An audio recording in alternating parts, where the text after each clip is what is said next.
I would say we start. Thank you very much for coming over here. Good afternoon to everybody. It's my big pleasure to host this panel. I hope this works. We are pretty much exactly after 2 years after the launch of the Panama Papers. And I think obviously this created so much excitement.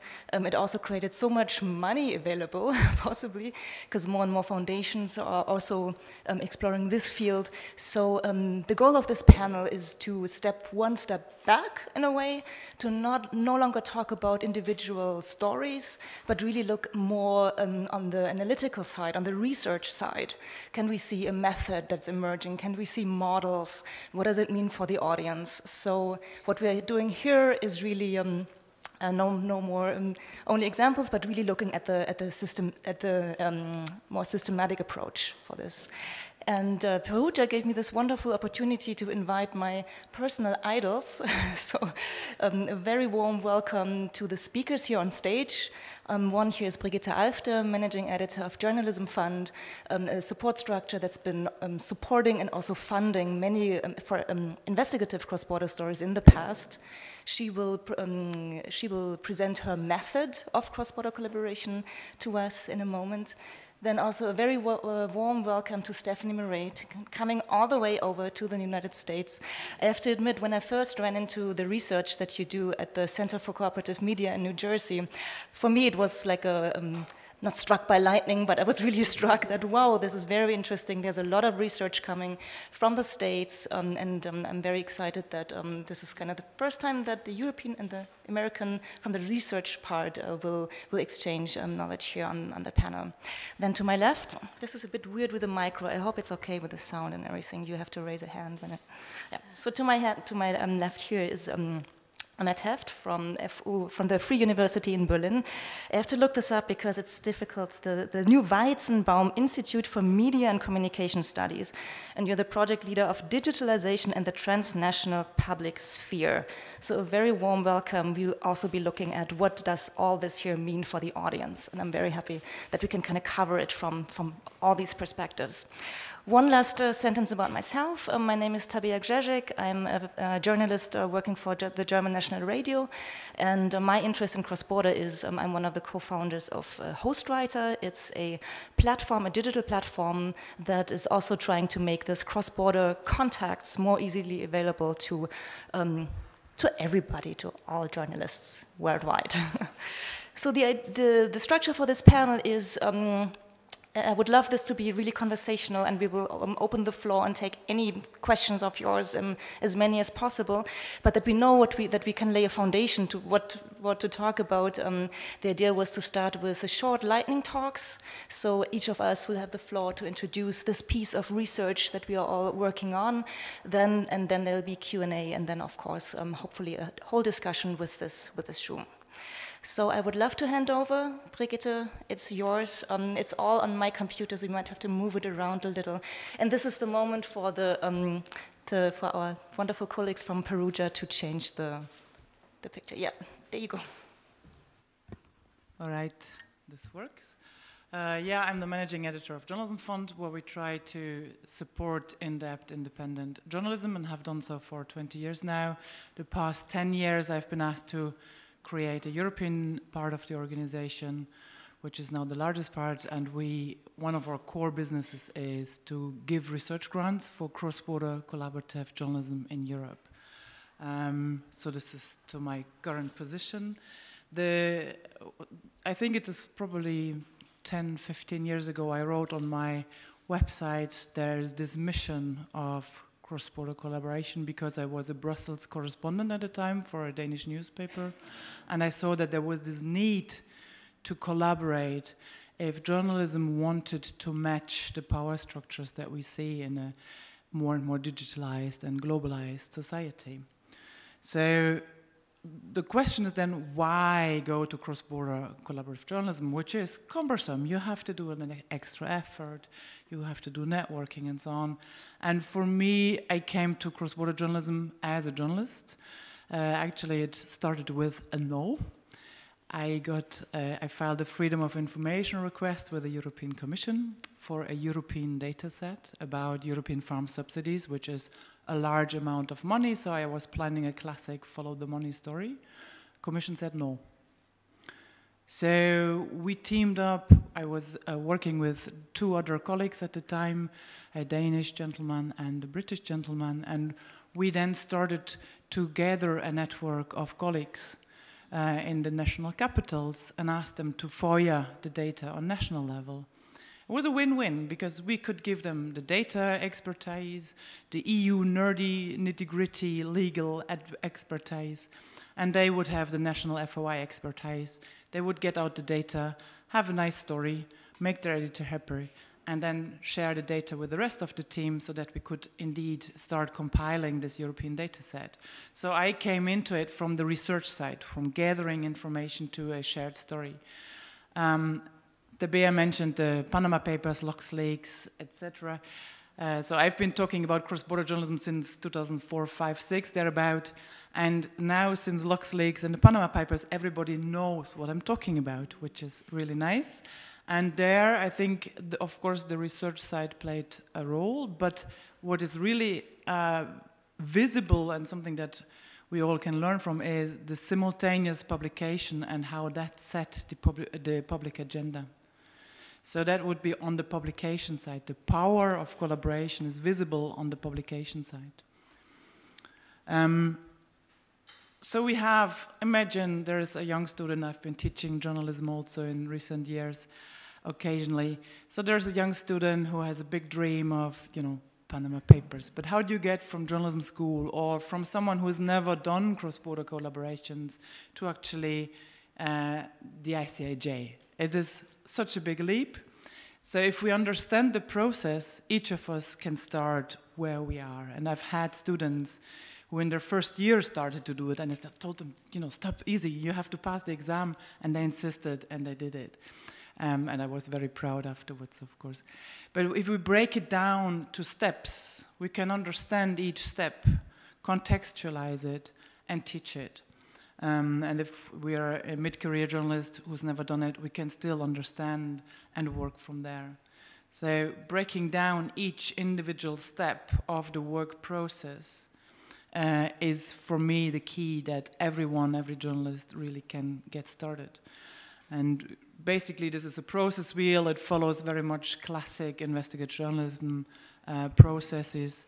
There is the additional step of networking, and there is the additional step that I here have called the follow-up. This is not a journalistic follow-up, but I would call it a follow-up in terms of networking. So at conferences like this, or typically in the structure of the investigative journalism conferences, which exist on national level, international level, global level, journalists would come, present their stories, and say, this was the problem, this is how I did it, these were the problems I solved, these were the problems that I didn't solve, but could be solved this way.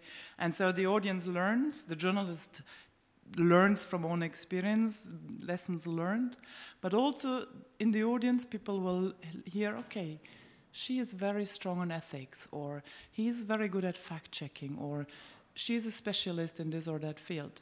So the mere presentation and learning from the work process is already the first step, laying the first step to the next research, because that's a part of the networking. So when you use networking collaboration as a method of journalism, you need to understand the structure of it. So there are different layers, different levels of intensity. There is networking like, oh, we met at the conference, had this interesting talk, and then I go back home and then say, wow, I read this press release, it's in my language, run it through Google Translate. Wasn't that exactly what we talked about? So that is this superficial networking without any obligation, but, you know, keeping the network alive. And the other extreme then is a super intense, high level of trust collaboration, where maybe you go through a difficult, dangerous even situation together, or you share information from a source that needs protection, this kind of thing. So it's different levels that you need to understand. But if you break up the process into these individual steps, you can invest the time in understanding. And there's a rich literature on networking practice in business, in the field of business. There's rich literature on intercultural communication in the field of cultural science, and again in the field of business practice. So journalists can basically just pick and take and adapt existing knowledge to our work. It's very pleasant, it's very fascinating, because when you sit in your newsroom with a high level of nerdiness and commitment to a special story, then the people around you are obviously your colleagues in the day-to-day work, but don't really get why you are so obsessed with that story. And then you find a colleague in another country who's not a competitor, but equally obsessed, and then you merge forces. And it's fun to develop these networking contacts. Sometimes I've met people who say, okay, where do I get started? How do you get an idea?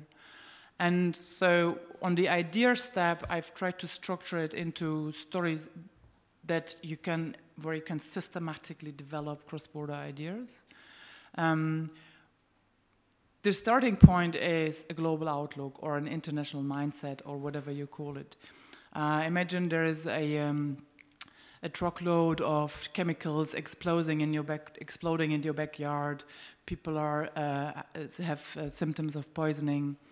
Then you can just write a story and move on to the next, or you can ask, where did this come from? How comes that, okay, it was imported, so how comes there is no papers on the import about whether there were dangerous substances? Okay, we don't report that. So, and this company has a court case running in London, interesting. And it has a court case also running in the Netherlands, interesting. And why is the court case? Oh, it's because there were similar symptoms with a similar load of chemicals in the Ivory Coast. Very interesting. So let's start to collaborate. And all of a sudden, from an explosion in your backyard, you move then to an international story. Sometimes there's an explosion in your backyard and there's nothing international, and you check that, don't waste more time, move on to the next story. But every time when there's an international organization, potentially there's stories in all of our countries. When there is trade, be that legal or illegal, there is a provider, there's transit, and there is someone who buys it. So there are stories along that route, and so on. So you can systematically develop stories. And that was basically what I wanted to say here. Get started. There is literature about this that you can read, so you can train, and come to the European Investigative Journalism Conference next month. There will be a lot of cross-border work there. Thank you. Thanks a lot, Brigitte, for this insight that is basically directed at the individual journalist also to join forces. Now taking it to the next step to Stephanie, who was very much looking at the organizational level. So the floor is yours. Thank you. Thank you. And some of what I'll talk about is very similar to Brigitte's research and what she's found in Europe. So I'm from the Center for Cooperative Media at Montclair State University in New Jersey, and we have recently in the last 2 years started a program around collaborative journalism. We've put a focus on the United States, but we've recently started to look at some research. I'm doing some research on projects outside of our country as well. And so one of the things that I'll talk about is the research that Tabia referenced, which looked at different models of collaboration. So to also set a stage for collaboration between news organizations, as you mentioned, it's not a new practice. It's something that's been happening for a long time. Our research traced different partnerships and collaborations back to the early and to the beginning of the AP, really the Associated Press, and networked news really was a form of collaboration in many ways. But since we've had large projects that have been impactful, like the Paradise Papers, the Panama Papers internationally, we see that collaboration between news organizations is becoming quite a bit more common and more frequent as well.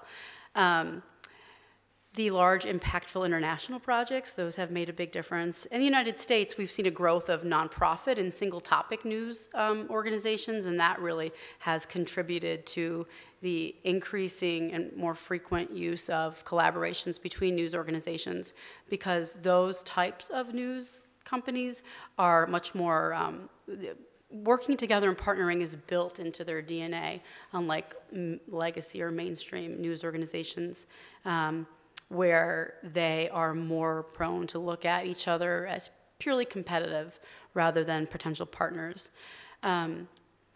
investigative topics and elections are some of the things that lend themselves really well to collaborative projects, especially when there is a multitude of records that need to be gathered and analyzed. That is really when cross-media collaboration can work well and can help better inform the audience. And we do see that many of the projects that we've been studying have relied on outside funding. When you have large news organizations working together, 2, 3, 4 large news organizations, they often absorb the cost. Oftentimes when we see smaller news organizations or nonprofits, we have seen more funding coming into this area and more projects that are being backed by foundation support, as well as other means of fundraising for those specific projects. You know, we've talked about some of the large international projects. There's some really great examples of election collaboration among news organizations. We saw Crosscheck in France last year, Election Land, United States, and currently this year there are collaborative projects around elections, mostly focusing on verification, being planned in Sweden, in Mexico. We're doing another one this fall in the United States, and I believe that there is more to come in France as well. And so the different models of collaboration that we've studied and we've looked at, so we analyzed 44 collaborative projects last year involving 500 newsrooms to help create a matrix that showed how many of these projects have come together and how they're working. And it's very similar to the degrees of cooperation that we just talked about. So that's really where some of our research has matched quite a bit, which is good. I think it shows that we were looking at some of the right things. And so we built our matrix based on 2 key variables: duration of collaborative projects and the level of integration, you know, how closely that you start to work together. And I know this slide is somewhat hard to see, but I'll walk you through it. So the 6 models that we identified, we looked at temporary and ongoing partnerships, and then we looked at organizations that create content separately. So they partner together perhaps on a topic, and they all together decide to cover a specific topic. But they create their content about that topic in separate newsrooms. And they might share the content, but there's complete editorial control that they maintain. We looked at temporary and co-creating, and also ongoing and separate, ongoing and co-creating. For the co-creating section, those are the sorts of projects where the editorial newsrooms do work together to share sourcing, perhaps share data in some cases. In some cases, they will edit each other's content and work together to create the content together that they then share. The hardest and the most unusual type of collaboration that we see between news organizations is the ongoing and integrated, as well as temporary and integrative is slightly less common, but really it's that ongoing and very close cooperation partnership that we see where there's a really integrated effort between the news organizations at all levels of the editorial process. And so we categorized quite a few of the projects that we analyzed into these different buckets in the matrix, and many of these are United States projects that we analyzed. We also have recently started to build a database. So we just started this in December. Off that research that we did last year, I mentioned we had 44 projects and 500 newsrooms. We had this wealth of data, but it was buried in our research report. So we thought we ought to put this in a database and build on it. So we just started this, so it's really new. It's housed at collaborativejournalism.org. And we have started to try to collect collaborative projects, verify them, and categorize them around the world. So far, our data we've captured 150 projects. We've verified probably about 70 of them so far, encompassing about 1,300 news organizations. It is very United States heavy right now. I'm hoping to raise money later this year to continue this research and build on the database so that we can have this as an ongoing research tool for academics to look at, for scholars to look at, for newsrooms to find ideas about other projects that might spark an idea for them. We are translating it into Spanish. I hope by this summer we'll have the form out in Spanish in the database in Spanish, and we want to continue to grow that too. So that's something else that we've been focusing on. So, thank you. Thank you. And I saw many people taking pictures and taking notes, just like collaborativejournalism.org. You can also download the study with all the charts and everything, and highly recommend it. I'll take over from here. Yes, I'm a co-founder of HostWriter. I can quickly put this here. So it's really very, very much inspired by this. It has been going on for a long time. There's a time before Panama Papers, but I think maybe for journalists like my generation, like this is kind of the ultimate reference point, and we all maybe want to be part of this. But how do you get into the ICIJ? So that's kind of the starting point. So from our part, it was okay. How can we make this more accessible to people? Yeah, to freelancers, to bottom-up startups, to maybe new, like who are new in the field, young professionals. This is kind of the idea behind this. We kept it very much like starting with entry level. You can do, of course, anything with it, but you can also just ask for a coffee. You can look for people for co-authorship. I mentioned like more and more foundations are getting into it. We know sometimes that some of our members, that's how they quickly get people just to write the application, that they find quickly someone in the countries where they need someone. You can also do couch surfing when you go to a conference or on, yeah, like I said, it's very much like inclusive, entry level. It's our approach and our hope that we can make this more widely practiced and easy. We launched in May 2014, and it's been very much word-of-mouth propaganda, and we are now in 127 countries, and we are so happy and excited about it, and hope that we can improve this platform by the day. So. Something, I'm quite excited to share this because I'm also working on a research at the moment that has not been published yet, and so I'm very happy to share some of the first thoughts, ideas. So also anybody, I can talk about this for hours, so anybody who later also has some comments, criticism, praise, whatever, please catch me, I'm around. The starting point for this research now is something many of our members came up with this quote, cross-border journalism calls out your bias, and this is also something Brigitte, that you mentioned in your most recent article for the Reuters Institute, where you talk about like this new role of a coordinator. This was also something that people said back, like it calls out your bias. And to state the obvious, it was in a way like this should raise a question mark, because how can it be that it calls out your bias while we like to think journalism is the neutral, objective, impartial craft? But obviously, it kind of collides with some realities faced in cross-border collaborations. So what I would like to raise in my short input is, I believe it's clear that there's an economic reason for cross-border collaboration. It makes economic sense to pool resources. Then, of course, we have the thematic pressure, because climate change, cross-border crime, how do you cover it on a national basis? You can't. So I think there's a lot of ingrown reasons for joining forces. What I would like to propose and discuss is that I think there might also be a way that cross-border journalism is a way towards a different type of journalism, one that is more inclusive, that maybe is something more like a diversity journalism. So I'd like to quickly run you through the starting point for this question. It's a question, so from the reality of cross-border journalism calling out your bias, I would like to question if journalism is really a universal norm, how we would like it to be, or that it's often taught at schools, or that we see it. Because as a matter of fact, unconscious bias, and if we are not exactly aware of what frameworks are we talking about right now, like what is the goal of the investigation, it can, as a matter of fact, jeopardize cross-border collaborations when people with diverse backgrounds, with diverse experiences work together on eye level. And I think, to me, like this working on eye level is the thing I would like to stress here. Yeah, like we've seen, yeah, well, more of that later. So it's a very big thank you to Brigitte, who has been supporting me to tackle that question and to present some of those questions that I brought here to you. What I'm trying to do is a cross-sectoral knowledge transfer. I studied culture studies, and I've been mostly interested in all these crazy stuff like, I don't know, post-colonial study, feminist film studies, queer theory, feminism, and so on and so forth, you name it, all the things I like to fight with my parents about. And in a way, there's two things that I would like to look at, and the one is journalism as a framework of thought. So my approach was, I would, like for this cross-sectoral knowledge transfer, I would look at at some classical text from cultural studies and so on and so forth, and then try to apply it to the contemporary journalism.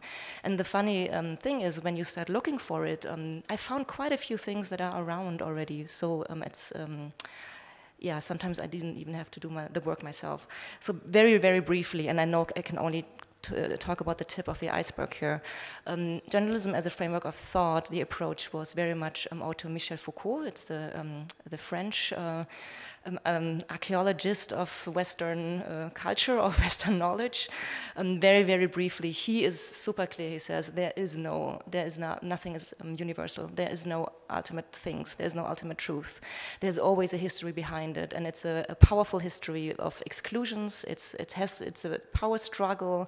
He's basically the godfather of discourse analysis. So, and what he did was kind of digging out the archaeology of Western thought that is based on reason and the supremacy, like Enlightenment, this whole tradition. So what does it mean if we take an archaeological approach towards journalism? And I ran into Jean K. Jalabi, I guess he's pronounced, a sociologist who teaches in London. And what he basically does is he looked at journalism as we know it, and he said, well, what is the history behind it? And of course, it's linked to mass communication, and this is really like a new invention, kind of, that only started in the second part of the 19th century.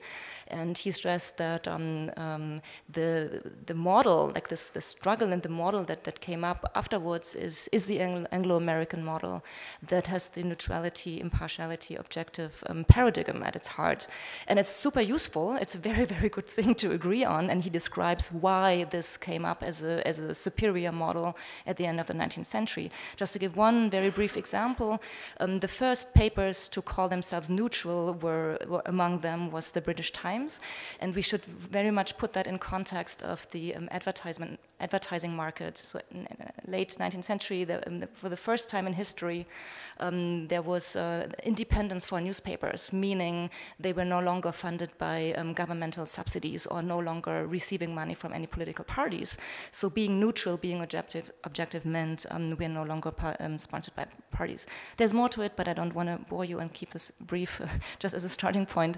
Now, what is interesting, Jalabi said he's describing kind of neutral, how the superior model became the dominant model, and he makes a comparison of the Anglo-American model as opposed to the French during the Third Republic, which was kind of chaotic, scattered, and he looks at it very much, and this was an inferior model, while as the Danish researchers, Gitte Meyer and Anke Brink-Lund, they don't look at France, they look at Germany during the Weimar Republic times, the publicist tradition that they make as a different framework than the reporter tradition. And what's interesting is that they are looking at more in, it's more like, okay, maybe we are missing also something, like what other traditions were there before. I talked about that later again. So this was the one part as a framework of thought. Okay, is there a history behind it? What is the exclusion? Like what model are we talking about, and what is its other? And the second part was journalism as an othering practice. Obviously, the two, or the one, like the ultimate reference book for that is Edward Said's Orientalism. Very, very briefly, he also kind of built on Michel Foucault on this archaeological approach, and he described that how one taught, well, Arabic culture, Muslim culture has, there's this long tradition that this is kind of the other of Western identity, like the Western identity, the Western knowledge very much was developed as opposing to the Arab world. So just as a brief example, or it can maybe exaggerated, but just to make it clear, when Europe at the time would stand for enlightenment and for progress, then you need the Middle Age and the stagnation on the other side. When you have like female empowerment, you have female oppression. So it's very much how much does what you tell about the other also tells about yourself. So Said was one stream of thought. The other one was Laura Mulvey. She's like, I don't know, like one of the lead, like what starting point for feminist film theory. just again, very, very briefly, she was looking at feature films, so I don't want to mix it up with journalism. I mean, I don't want to, but still, I thought one can trace back some of the images also to journalism. So I felt her approach was quite useful to analyze reporting. So very briefly, what she was looking at was kind of the male gaze. So like it's not the universally looking at women, for example, on screen, but it refers to a gaze that is gendered. And she described this voyeurism fetishism paradigm. Very, very briefly, she said, well, women are not represented as they are. Okay, we can argue forever, how are women? Okay. But she said there are two main trends, and the one is it's either the voyeuristic approach, so this super beautiful woman, femme fatale, unapproachable, or it's the fetishism where, hold on, well, either it's like the unapproachable, or it's like putting down the exotic and like not equal. In both cases, not really describing women as they are. Okay, this is, I'm throwing a lot of theories at you, I'm sorry about that. Now I looked at, okay, where can we build on that? What does it mean to apply that and to look with this lens to contemporary journalism? And again, I found quite a few research that have been amazing. I was mainly looking at the German-speaking world. I hope there's more to come in English as well. Charlotte Klonk is one example. She is an art historian, and she wrote a book called like When Images Turn into Weapons. And she was analyzing as an art historian, which I find super interesting. So not so much an ideological approach, I would say. She was looking at the images from 17th century terrorist attacks, covering terrorist attacks, which are like sketches and everything, and then trace it back to until today, also like the post 9/11 period, war on terror and so on. And to put it very, very briefly, it's striking to see the continuity of the images. Basically, right from the 17th century, we had two discourses. The one was the other are the terrorists, and we stand together. Again, we see this othering. Okay, I've closed it here. Mohammed Amjahid is also an amazing colleague. He's working for the Zeit magazine, and he recently published a book, Amidst German People, amidst whites, what it means to be privileged, and he very much describes how he, as a Moroccan journalist, like he was born in Germany, has Moroccan roots, what he's faced with working as a journalist. And again, just to give a very, very brief example, he was very upset about the discussion we had around post-factual truth and fake news, because he said he has to deal with fake news all his life. He has never been felt appropriately represented in his way. His name is Mohammed, so when he does an interview, he said, people expect me to blow up a bomb.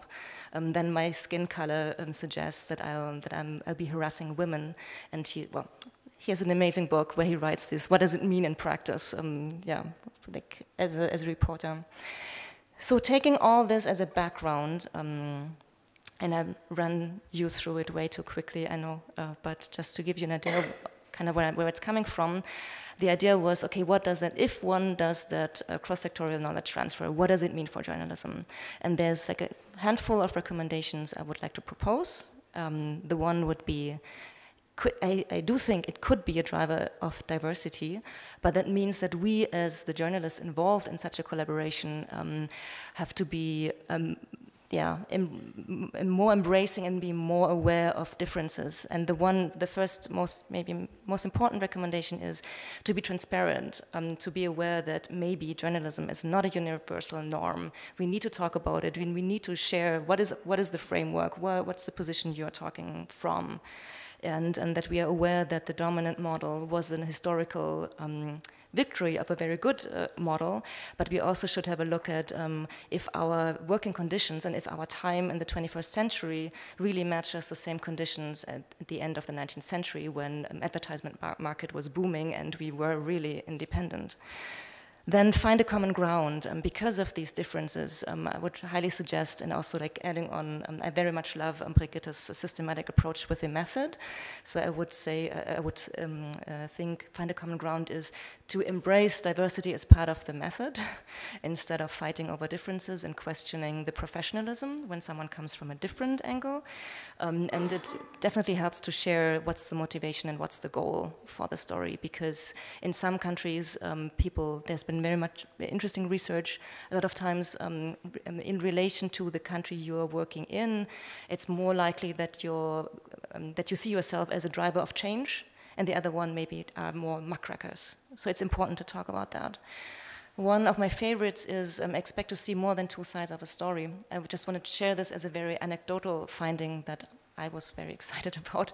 It goes back to Jalabi looking at second part of 19th century, and he said this idea of the binary thinking is very deeply rooted in Western thought, obviously, but for journalism, this way of a binary view, always having two sides of a story, came from the parliamentary system. So in Britain and also in the US, we have like the liberals against the conservatives. It's two parties, and then being neutral means to give equal time for both sides.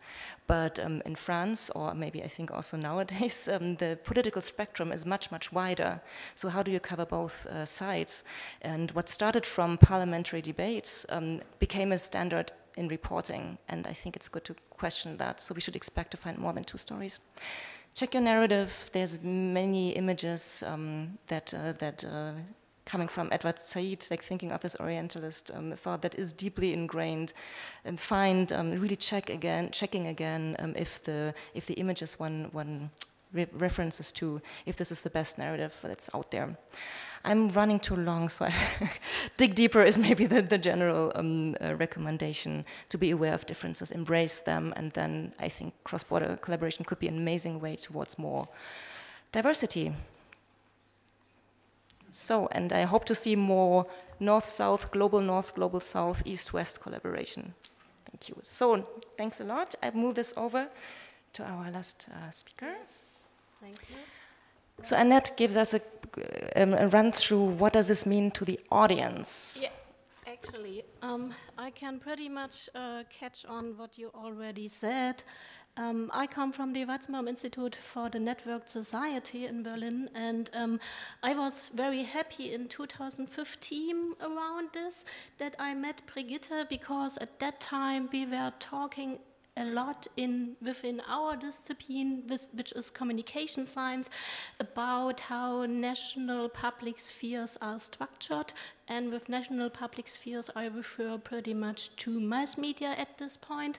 And we had this huge debate on whether the transformation in the political realm, which means that political power is transferred to the supranational level, to what degree this is really reflected in the mass media, and to what degree people can inform correctly, seeing the intertwining of the political world on the supranational dimension, with regards to the institutions that are built up and have a lot of power, but also on the horizontal dimension, meaning that what happens today in France and Spain and Greece is important to how we deal with politics in Germany. And the reason behind the thinking is people should at least be informed. They do not need to agree to the positions the other countries, for example, have on certain topics, but they need at least to know the positions and the arguments behind it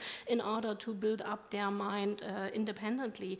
And so the question was pretty much about the diversity Tabea just mentioned, and I would like to bring in this public sphere perspective as a background why we think transnational collaborative journalism is important for the way public spheres are structured and for what people actually read and hear.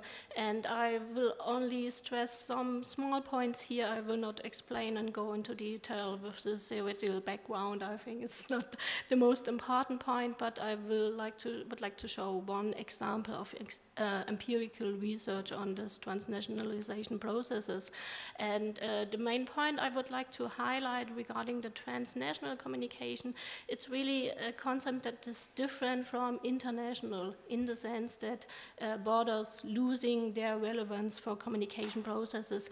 And probably this is a bit what Tabea just talked about. The idea behind this is if you have collaborative journalism projects, people working together, that then probably through a kind of learning process, they come across and can one step behind their national outlook, their national perspectives. They can learn about what others think about certain issues in society.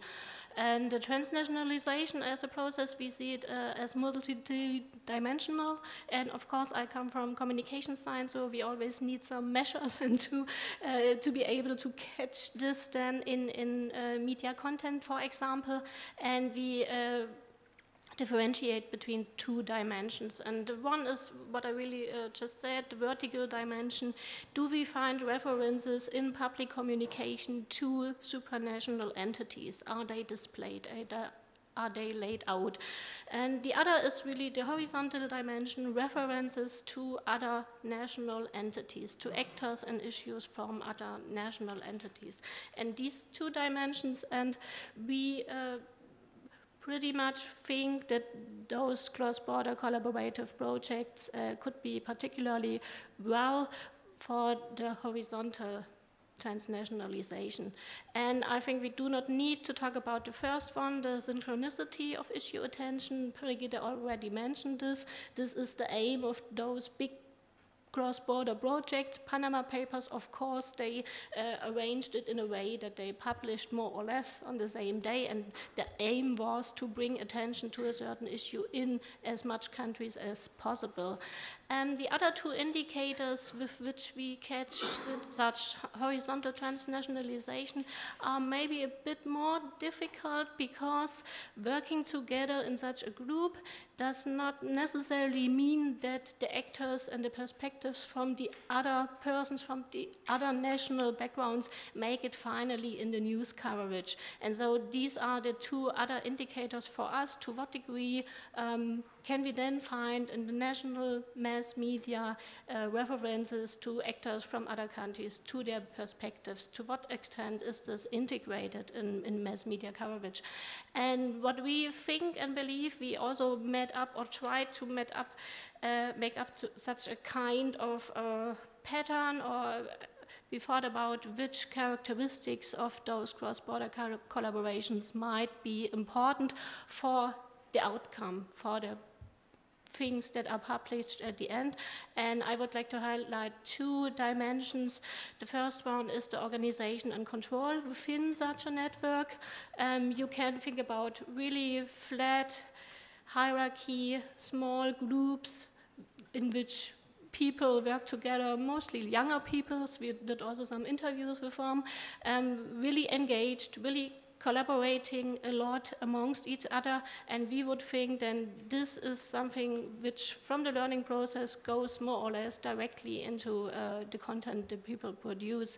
And on the other hand, you have those more top-down projects driven by media organizations which organize across countries, such as the European Investigative Collaboration, or the projects just as the Panama Papers, in which I would say there are intermediary actors, the ICIG, which coordinate, which is good with respect to the first indicator, that you can assure that you have the issue attention across the countries, because you have one organized entity in between.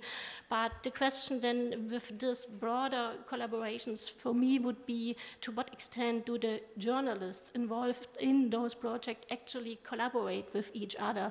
And the degree of collaboration for me would be something I would expect to have huge impact on the outcome, on the publication then.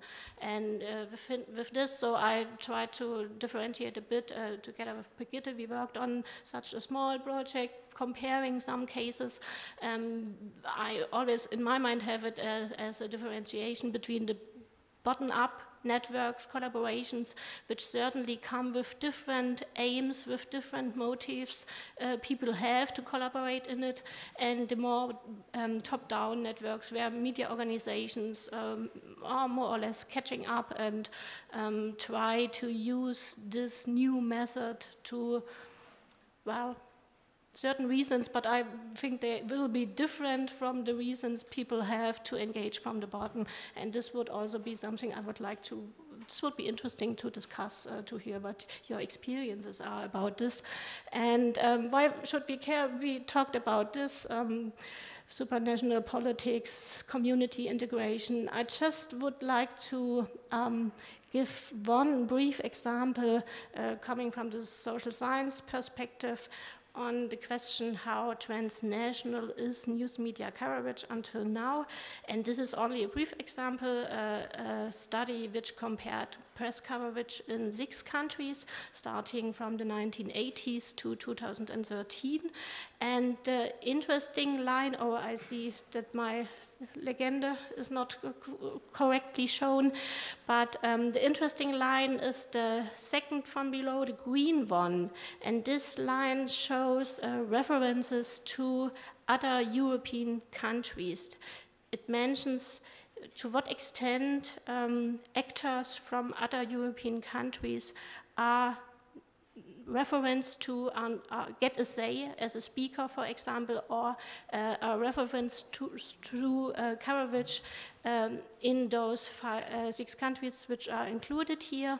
And the interesting thing is that we had this low level of 15% in the 80s, and then beginning from 1996, it was around 20%, and that didn't happen much since then, so we do not really see a trend there. And well, of course, this is a normative perspective behind it. We would say, well, isn't the world, the political work, especially more integrated, and wouldn't it be important to include more perspectives from the outside, from other countries, from other European countries, and we do not see that there happens a lot.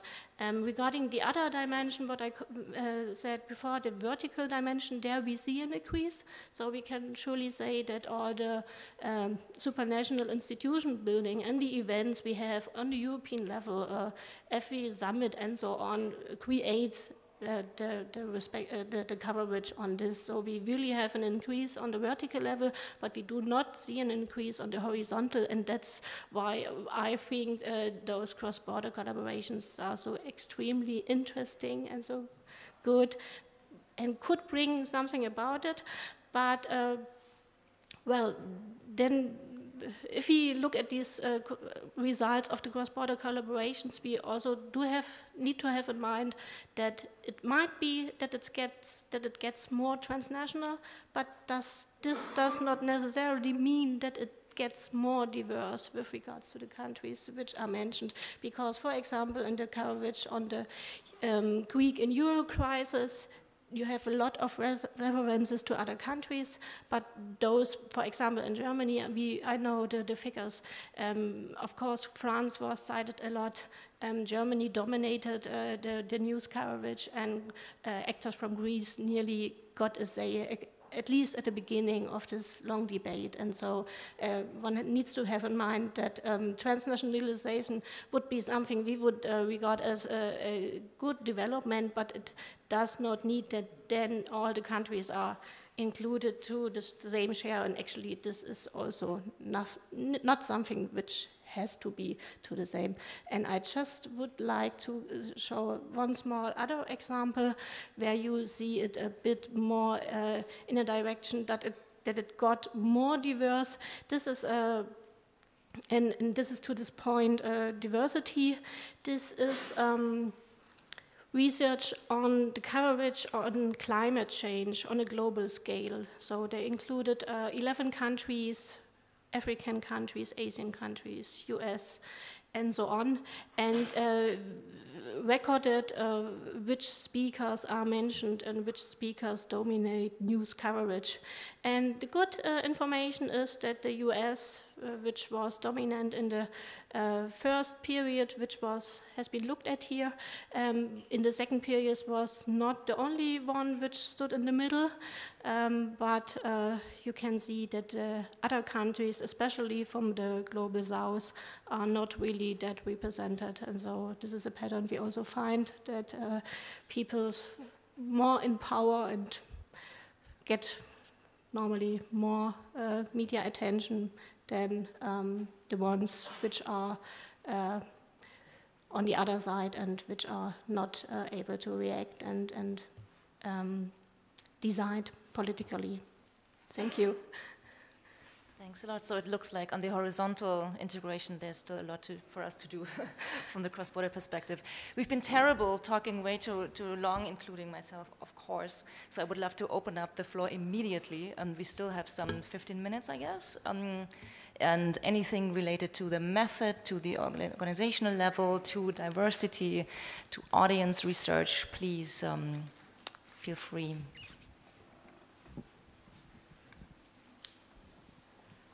Hello, I'm Eva. I work with journalists in developing countries, so what you said about diversity really resonates with me.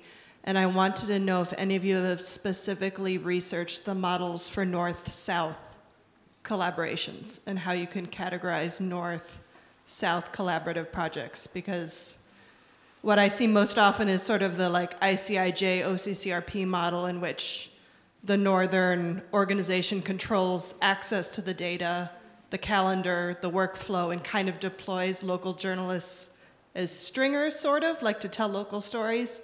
And then the other model I see is like the Pulitzer Center EJC model that's called cross-border reporting, but they basically just send Western journalists to developing countries to kind of parachute in. And I'm wondering, are there examples of more positive models? Like, are there examples of either like the South kind of controlling the project and pushing content and topics up towards Western media? Or are there really good examples of South-South collaboration that end up spreading the story across, kind of leaving out the West entirely and just spreading relevant content in that context? And how do we sort of promote sort of this myth that it's cross-border and diverse, but it's actually just either one of those two not great models of either the North controlling the process or just parachuting in Northerners into the South? Brigitte, Stephanie, any findings? Well, I come from the practitioner side, so I cannot talk about any academic or research evidence. What I see in cross-border teams is that, be that North-South within Europe, or be that Europe-Africa, or Europe-Latin America, which are the teams I've been in touch with, I see that we each, I mean, Northerners, Southerners, we each have our blind spots. The scholars call it bias. We have to work with that within the team, which is super helpful. And that goes for bias in how we analyze a given situation. It is also in writing style. So in a cross-border team, we address each our audience. That means that I am responsible to my audience in my writing tradition, in my thinking tradition. But I've had the luxury of being in a cross-border team so that my thinking tradition has been questioned. And maybe I learned something new that then I can share in my writing and thinking tradition with my own audience. So I think the strength is really in the teamwork. So if the teamwork is taken seriously, rather than top-down models, as you mentioned, but if it is the eye level, meeting at eye level, then I think there's a super strong case to be made for diversity. So this question of your, Eva, is already bringing us to the question, how do these networks work? Because as we see cross-border collaborations develop, network structures are established. And as everybody knows who has looked into networking structures, there is power there. So if you're curious about the world, do cross-border journalism because it's fun and because there will be something to tickle your brain when you analyze the networking structures. Stephanie, anything in your database that you found? No, I don't have an international example, but I could share a United States example that probably is similar in some ways. In the United States, we have the large New York Times, Washington Post, Associated Press, that cover national stories and cover the entire country. And we have an issue in the US of underserved and rural areas where there are much fewer publications, fewer radio stations, fewer people too, and fewer journalists. And those stories often get told through a national lens, which is somewhat similar to what you're bringing up. Stories get told through a northern lens, and we have that same issue. And so we have seen a couple examples of good networks that have been grown in those parts of the United States. There's a project called 100 Days in Appalachia, which is, some of you may have heard about that project. Parts of Appalachian United States, there's a narrative that always gets told. It's the same story over and over again. And they'll parachute journalists in, they'll hang out in a city for a month, come out, and they tell the same story over and over again. And it drove people there crazy to always be portrayed through the singular lens. And so they developed this project to seed freelancers, independent journalists, and smaller publications throughout Appalachia to tell their own stories. And one thing that benefited from was outside funding and some strong networking that helped get it started. And that has slowly helped to change the narrative there.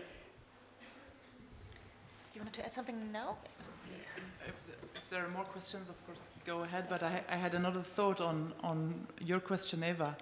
On one little anecdote from an international, a global team. There was a European unit within a global team. Journalists from Romania, the Ukraine, Russia, and the UK, referring to an editor in DC.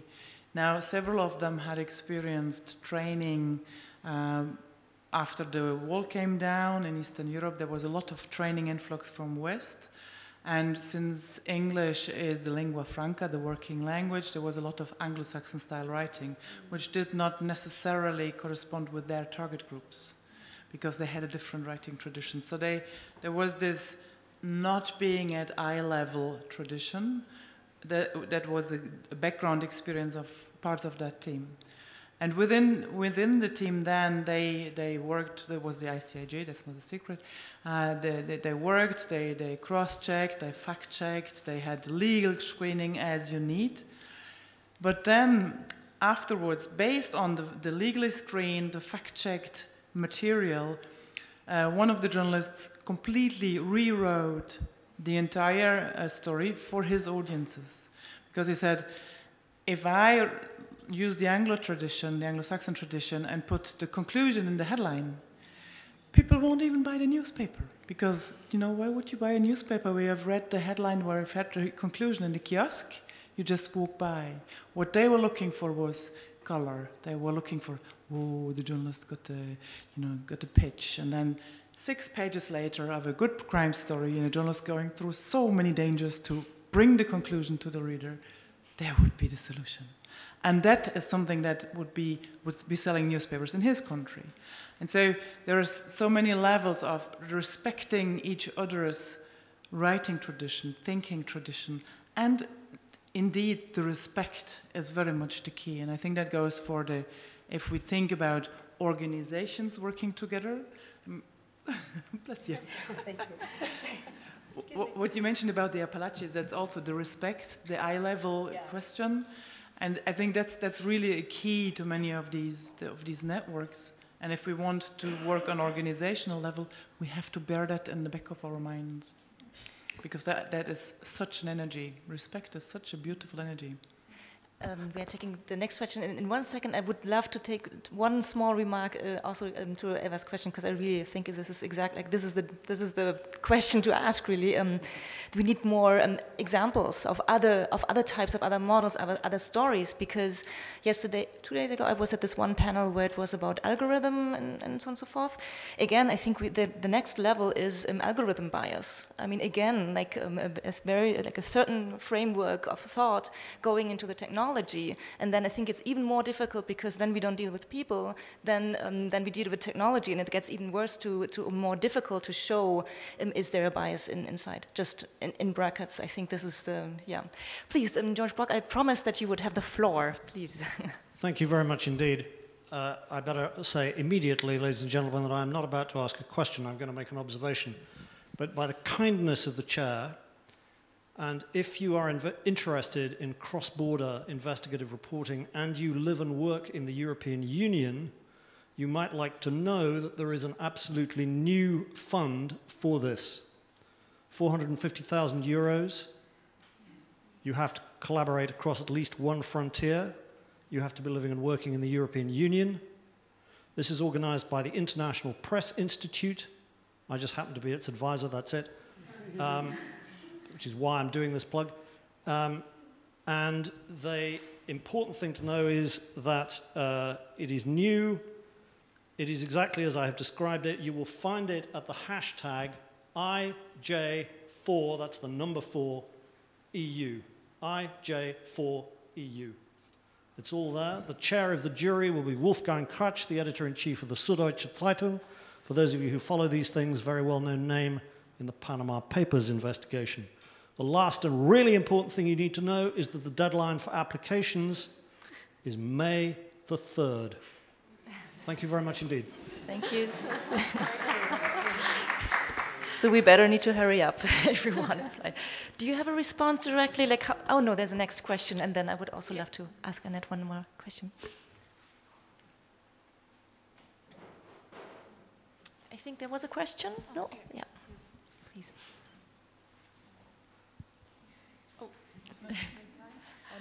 We have a question to the left, and then here to the right, please. So hi, I'm Maria Groot, freelance journalist. I have quite a bit of experience working with cross-border collaborations, and also quite a bit of bad experience actually. Mainly because what I find very difficult is that when you ask for funding and you get funding, you don't cover fees for working costs. Let's say the hours that you work on a project like that. You only cover expenses. And so when I work or invite African journalists, for example, to collaborate with me, I cannot offer them much because they don't have much cost to make, actually. So then I come to the country, and in reality they mostly work as fixers, because they have their own jobs and their own they have their own income problems, so they cannot dedicate the time to it, and I actually can't either, but I do it anyway. And then at the end, you don't cover cost for translation into French or other languages, so I have difficulty publicizing the story, and then so I cannot make any money there either. So is this something more journalists have problems with? I was wondering. Is this something you realize, or how do you see this to be financially sustainable or profitable? I think this is so nice that you share this, because we of course we hear about the success stories, but we usually don't hear so much about the problems with it. I would love to give the question to the experts here to my left and to my right. Any comments? Well, on funding cross-border journalism in small teams, as I hear you talk about, that's a constant problem for everybody. Sometimes in media, the editors would support it. Oftentimes, the editors would not. There are a growing number, with one new support here, there's a growing number of work grants where you can apply, and there are also sometimes work grants on cross-continental researches, but indeed, there are difficulties. At Journalism Fund, we do support honoraries for the team, but some other grants do not. So it varies, and you have to then apply where where you can. Sometimes also at Journalism Fund, for example, we also allow co-financing. So if you get some money from one fund, you get some money from another fund. In general, I've seen teams where some freelancers were paid via a work grant, some staff writers were paid via their staff, via their employment. And for translation, that would not, I haven't heard that as such a big problem, because usually the team members would publish in each their language and then would translate necessary passages internally in the team. I would like also to pass the question over to Annette. I had the impression with this vertical and horizontal transnationalization, I had the impression that there's not, you said there's not much horizontal, like cross-referencing, and they had the impression maybe is that a way how we can justify the necessity of cross-border more to our editors? Is there something you could elaborate again on, like this horizontal finding that you had? Yeah, well, I cannot assess what the editors will say, because usually I do not have much contact with them. I just can go on what you just said. We did some interviews with people which were involved in cross-border projects, and I also had the impression that these mostly were younger people at the beginning of their career. They were highly motivated, and they did the job for really little money. But it was more the motivation that they did it. This was really a problem. And this was something I wanted to ask Brigitte, because I was also surprised that sometimes people working, normally working sometimes full-time for news organizations, also took the chance to take grants to work in such a project, and said then, well, with this in the back, it was better, or it was easier to convince my editor that we need this story, and then it was easy because the editor didn't have to pay for a flight ticket or something like this. And I was really astonished by this, well, because I thought, well, this is something outside of the usually media organizations' costs. They should cover their costs on their own. So this was really interesting for me to see this, that some via this way it's substituted, the media organizations' press coverage is substituted via the funding agencies and so on. I already got a sign from our friends in Perugia. Can we take one last question, or are we dead? We are dead. Please come up front, join us. We can continue the conversation. Sorry to cut you short. A very warm thank you to everybody making it here. Thanks a lot for paying attention. Bye.